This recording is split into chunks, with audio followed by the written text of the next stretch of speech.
Good morning, good afternoon, good evening. My usual spiel before I start. I hope you're doing well. If you, as I say each time, I hope you're doing well in the course, and I hope these 11 here and here are the most difficult, I think, aspects of the course for some people to computational, right, and accounts as much as mathematics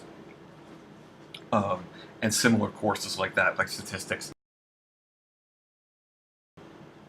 This is where it gets the rubber meets the road. And we've already seen that propositional logic differs because it categorical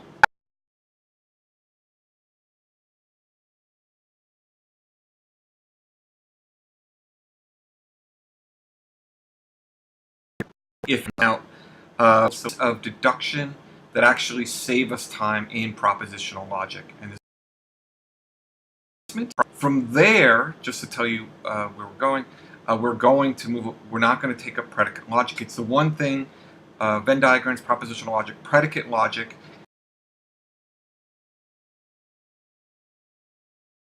symbolic form, but for good reason for this kind of course to have the ability to look at propositions, recognize fallacies, and Venn diagrams and propositional logic gives you that ability.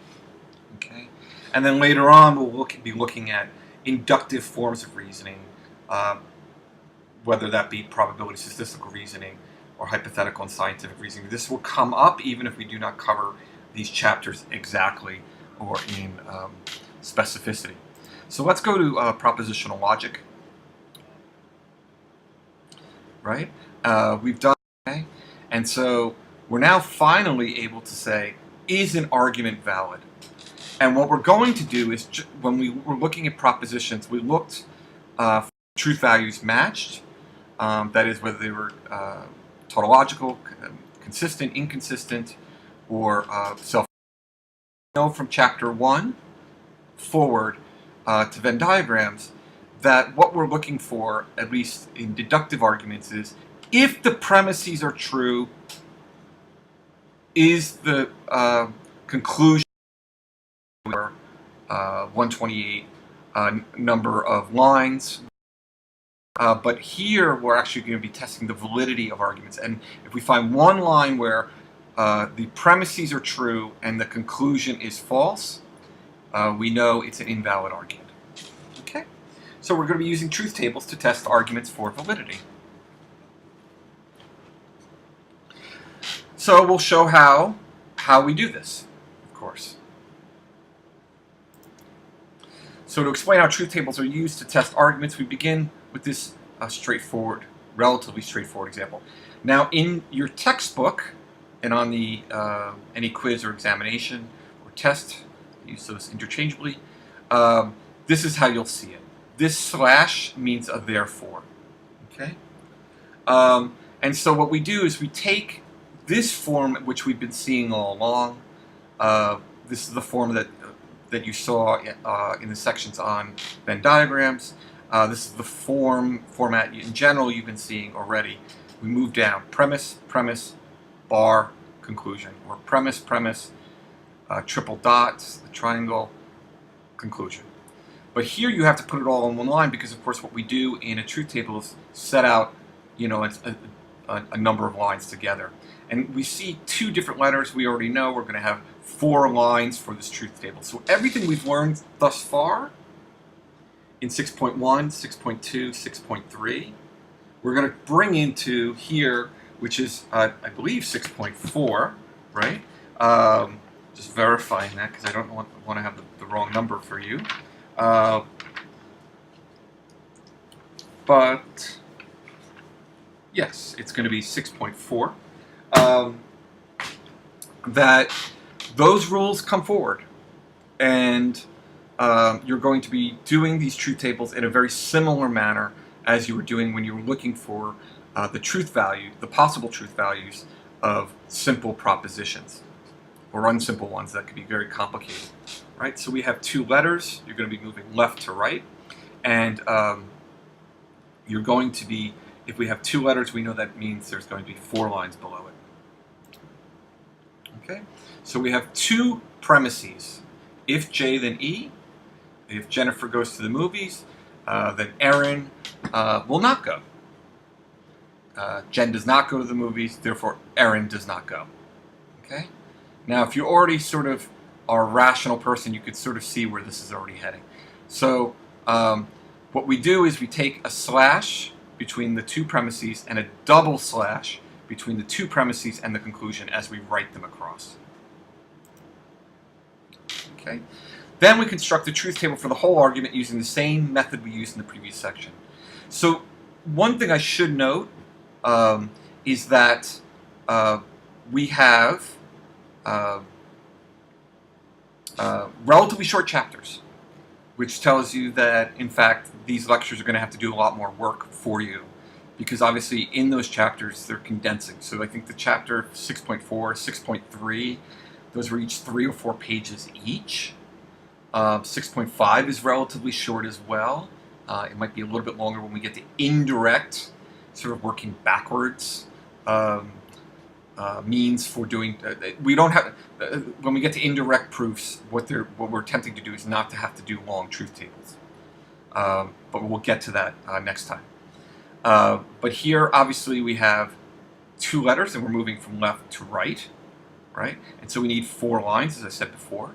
And we divide by 2, so the first 2 are going to be true, true, false, false. Then we're going to go over to E, which is our second letter, and we're going to do true, false, true, false, true, false. What I would do, and they're not going to do this, is I would just simply go fill in the same true, true, false, false for here, true, true, false, false for here, and then we know we're going to have to deal with the tilde later on. But their method here is to work across from here, then go to here, then go to here. Okay? And so we know if it's true, if it's true, if this is an if then true, then true, it's true. If true, then false, it's false. If false, then true, it's true. If false and false, it's true. Again, look at 6.1, and you should have this memorized by now, but you know that true, horseshoe, true is true, right? And this is what you want to be dealing with. And so you want to put a slash through each of these again, so that you don't get confused and you're only dealing with the not the row but the column that you need. Okay. So next we do the second premise. So this is one big truth table, and the column under the J must be the same as the first J. That's why I say it's easier just to go across. And so not true is false, not true is false, not false is true, not false is true. Again, these have to be identical. For some reason, this can be confusing to some students, but you're just putting the same letters across. And the same thing is going to happen with E. Same truth values across. Okay? So we do the same thing for E, and then again we find the same thing. Not false is true, not false is true, not true is false, not false is true, right? So how did the E, why was it true, false, true, false? Well, it's the last letter. It's not the last letter across, of course, but it's the last letter we're dealing with. And that's always a true, false.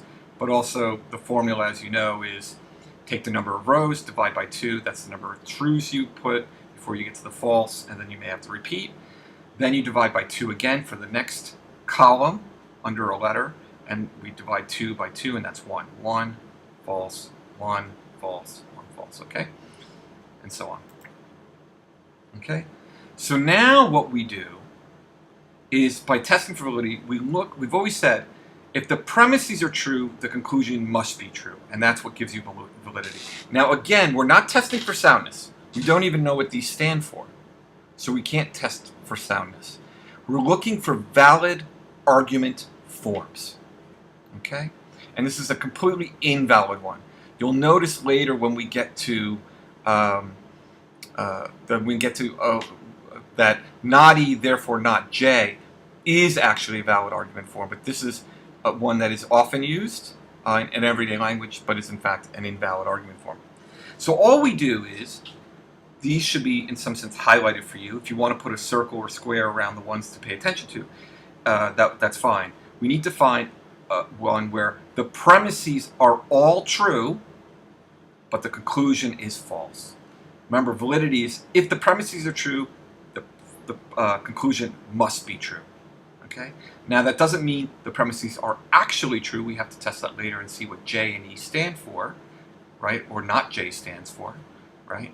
But the first step in looking at any argument is to look at its validity, and that's what we're testing for with these propositions. So with categorical syllogisms, we use Venn diagrams. With propositions, we use if something, then something, if something, if and only if something, and so on. With propositions, we use truth tables. So we want to look and we want to say, do we have a line where it says true, true, false?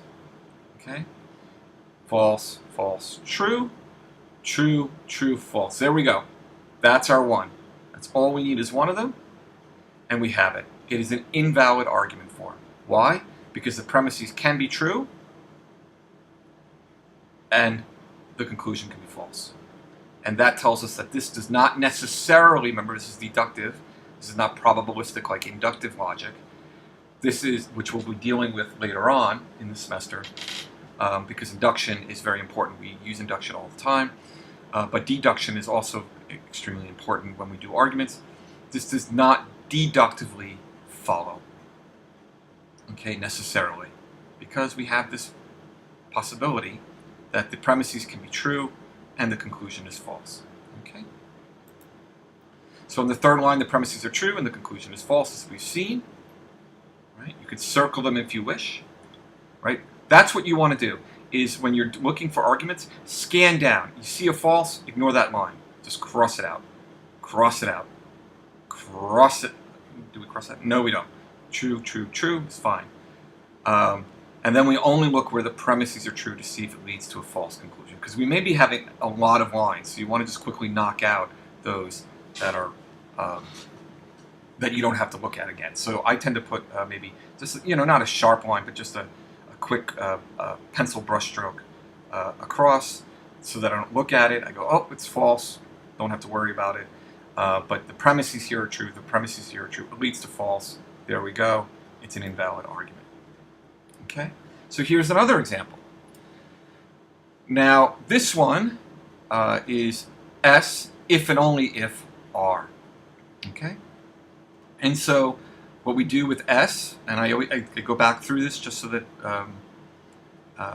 we remember what we're doing. We first start with S and we go across. Now, we have only 2 letters, therefore 4 lines, and I can tell you already, it's these are equal. So not S, not R, that we're going to get a valid argument form. But in any event, we find here that under S, it's 4 lines, so we start with true, true, false, false. We start with, for the R, it's true, false, right? Because it's the last letter we get to, it's only the second one. There's only 2 letters, second. And then what you want to do is go fill in the S here, true, true, false, false, true, false, true, false. And then we go and look. True, true, think of this as an equal sign again. If both are true with the triple bar, or both are false, then it is true. True and false is false, false and true is false, false and false is true. Okay, we have the S, true, true, false, false. It's going to be the same as this column. We carry it across, and then not true is false, not true is false, not false is true, not false is true. Okay, so now what are we doing? We're looking for a line where we have, again, I wish they highlighted this in a different color. We had true, false. Don't worry about this line, cross it out. Because we're looking for true, true, false. True, true, false. So if we have a false, we don't have to look at it. Boom, done. We have a false, false, don't look at it. False, true, don't look at it. True, true, true. Okay? In other words, we have no line where the premises are true and leads to a false conclusion. That is a valid argument. Okay? So if you can put a cross through each of these lines, right, then we're okay. We have a valid argument form. Okay? So proceeding line by line, as it says here, you see that there is no line in which all the premises are true and the conclusion is false. That's what we're looking for. Therefore, of course, the argument is valid. All right? Then, once we see what these symbols stand for, we can discuss whether the argument is actually sound. But It doesn't matter what the argument says or represents if the form of it, that's why we put it into symbols, the form of it is wrong.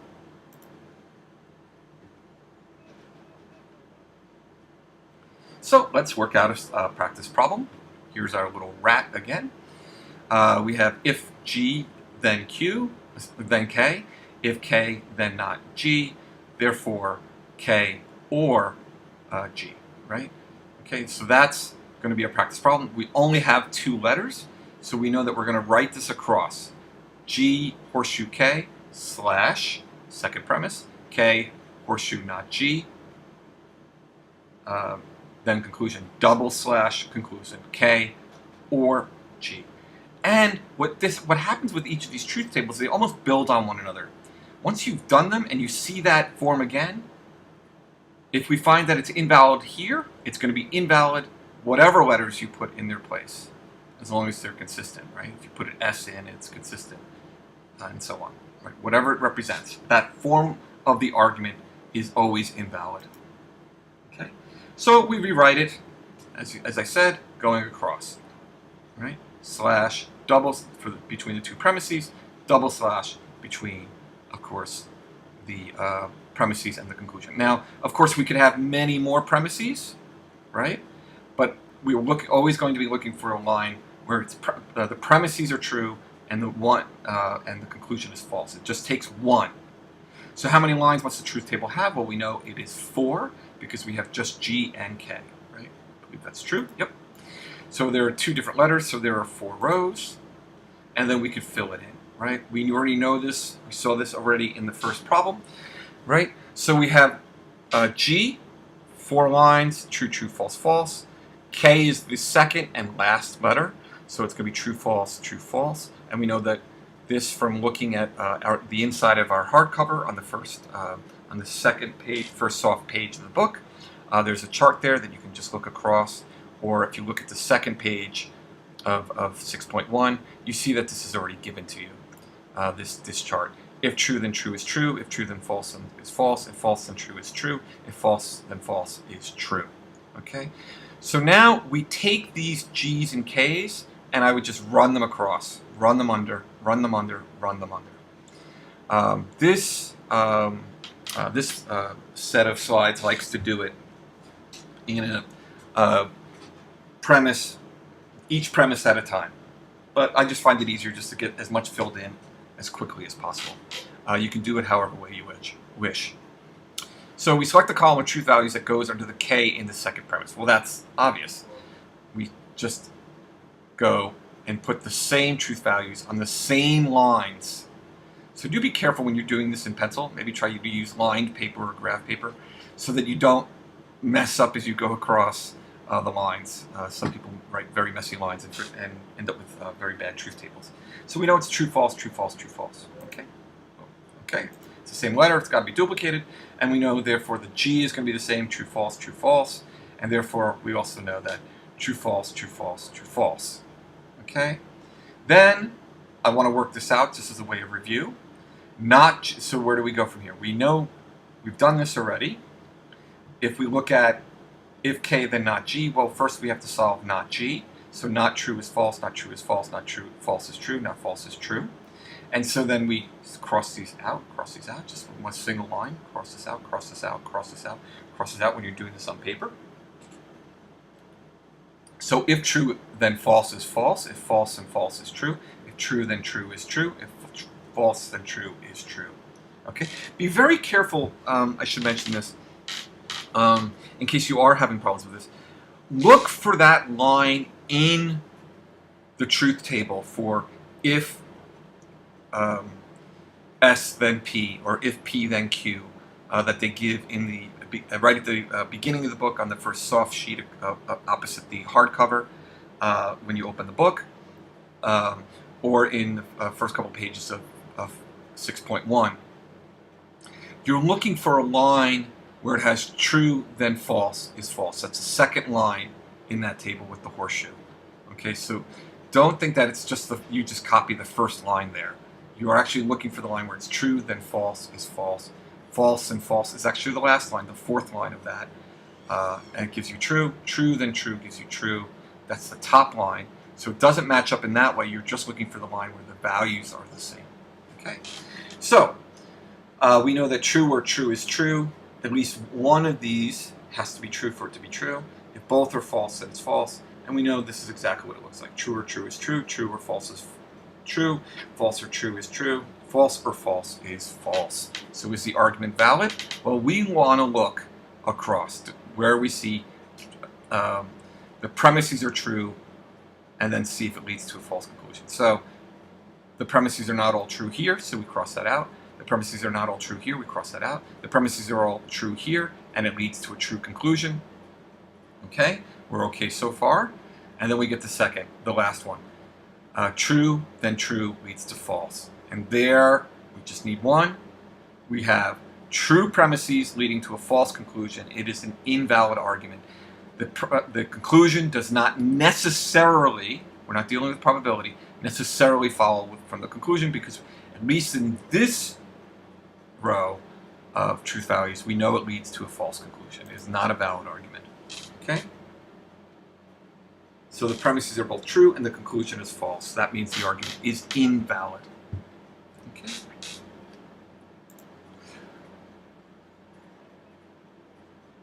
So let's do another practice problem. Okay? Now here, how many letters do we have? We have 1, 2, 3. Do we have any more? No. And so we know when we have 3 different letters, when we have 2 letters, it's 4 lines. When we have 3 letters, it's 8, double that. Okay? So, and we know how we're going to arrange this. We're going to do R triple bar S slash R horseshoe C slash S double slash into the conclusion C and S. And again, if we ever see this again, by symbolizing an argument, we find this argumentative form, and we find that it's valid or invalid. We know that the next time we see it, it's going to be valid or invalid. Okay, so this is how you write it across. All right, we have to write it across, of course, because we have to be able to write the truth values. We've already said that this is going to give us, because of its the number of letters, 3 of them, gives us 8 lines. So everything we've learned from propositions and doing truth tables before follows exactly here. Okay? And so, again, just to review a little bit in case you're having any issues, R triple bar S, we're going to go across, and I would say fill in the truth values. So we have 8, and so we know that the first letter, we start always on the left, is going to 8 divided by 2 gives us 4. So we do 4 truths into 4 falses. The second letter is going to be divided, take this divided by 2. This is 4. We divide it by 2, and then we do 2 truths, 2 false, 2 truths, 2 false, and so on. And then the last letter, right, is going to be C. And there it's going to be true, false, true, false, true, false, true, false. And then what we do is we move over to the R and write down the exact same truth values. And the S, we write down the same truth values. With the C, we write down the same truth values, and so on. We repeat them across the way. And then we ask R triple bar S. True, triple bar, true is true, true when they're equal, right? These are equal, true, the same. These are the same, it's true. These are not the same, it's false. These are not the same, it's false. These are not the same, it's false. These are not the same, it's false. These are the same, so it's true. These are the same, so it's true. The truth values are the same. And then we know down here, the only time it's false is when it's if true, then false is false. Every other time it's going to be true. If true, then false is false. And again, every other time is true here. S is just going to be a repeat from over here. There's no operator on it, no negation even. And so we just write down true, false, true, true, false, false, true, true, false, false, and so on. With C and S, we know that if it's false at least once, then it is false. True and true is true. False and true is false. True and false is false, and so on. Only the rows where both are the same, both are true, is the actual proposition true, right? So C and S, if they're both true, gives you a true proposition. And here we have the argument. So now what we do is we look across and we say, can we find a row, and they've nicely finally highlighted it for us. I'm sorry, a column, no, a row, where it is true, true, true, and then at least once, and it only has to occur once, the conclusion is false. That is, we have true premises leading to a false conclusion. That, from the beginning of from chapter 1, told us that an argument was invalid, right? And so true, then true, true, true. Okay, cross that out, we're fine. We have a false premise here, cross it out. We're not all true premises. We're looking for all true premises, cross that out. We're looking for all true premises, cross it out. We're looking for all true premises, cross that out, because the first one is false. We're looking for all true premises, cross that out. We're looking for all true premises, cross it out. We're looking for all true premises, and we don't have one. None of these rows have all true premises leading to a false conclusion. That means it's actually a valid argument, right? There is no line in which all the premises are true and the conclusion is false. Thus, the argument is valid. I know it seems strange, right? But again, since we don't have premises that are true leading to a true conclusion, that's what you would expect to give us at least a valid argument that one of them would have that. You don't need it. All you need is that none of them have all true premises leading to a false conclusion. And that's where we wrap it up. This is actually a relatively quick section, even though I'll admit it is somewhat difficult, right? There we have only 2 problems. So, again, you can always email me, you can Skype with me, FaceTime with me, use whatever means for meeting with me virtually or in person during my office hours, or if you need to meet at other times, do let me know. I get that this is a difficult chapter. The chapter after this relies a lot on having known, having under your buckle, as it were, section 6.1 to 6.4 down, because there, having that knowledge, we're going to be working in some sense backwards to more quickly prove prove validity or invalidity of an argument form. Okay, so let's exit from there. And again, I thank you for your time, and I will stop there.